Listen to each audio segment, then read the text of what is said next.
Hi, this is Bryce Taylor, Downtown Physical Therapy, creator of Halo Trainer. I wanted to walk through an exercise that I really like using with patients and clients, and this is the kneel to plank. The kneel to plank is a very quantifiable exercise when you use the Halo Trainer. The Halo Trainer allows space orientation, and it becomes a repeatable, measurable exercise that we can easily progress or regress as needed. The kneel to plank is great for core stability, and as you'll see in these progressions, we can enhance the anti-extension nature of the exercise through rolling out farther or adding bent elbows, push-up, or moving to a single leg kneel to plank. So hope you enjoy these modifications. You're going to approach the Halo Trainer, set the ball in the handles down position with the long bar snugly against your thigh.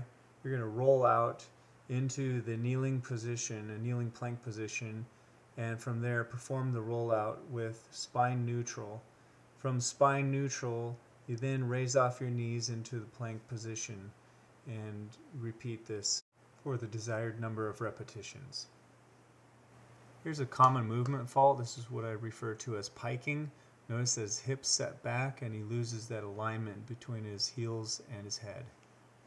This variation of the kneel to plank, the rollout is going to occur in the plank position and of course maintain spinal alignment, but as you'll notice in this plank position, he's rolling the handles from a clock position of 2 o'clock to about 12 o'clock.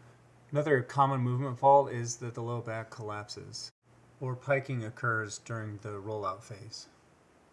To change the intensity of this exercise, you can certainly add a push-up, either in the kneeling or in the plank position.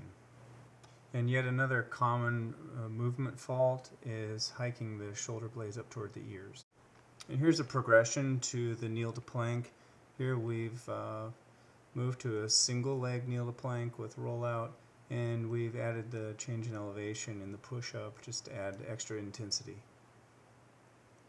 For comparison, we're looking at a stability ball rollout. This is a stiff arm rollout, and the space orientation is an issue because it's inconsistent as to where he starts and how far he goes out each time. In the spirit of the kneel to plank, we thought we'd show you the long lever variation with the Halo Trainer in the standard position. With this longer lever, the anterior core has a far greater workload than if the hands were directly under the shoulders. And we can progress this to single leg as well. Here's a floor variation of the long lever kneel to plank. Once again, note the hands are in front of the shoulders, directly under the head, to increase the workload on the abs. And once again, here's a progression to the single leg version. Here's a progression of the long lever kneel to plank. It's a progression from the floor or even in the standard position. He's going to use the handles up position and drop his hands a little bit lower on the handles to make that lever long. And a progression in the handles up position for the single leg version. As a little feature bonus, I'm going through some cueing with our model.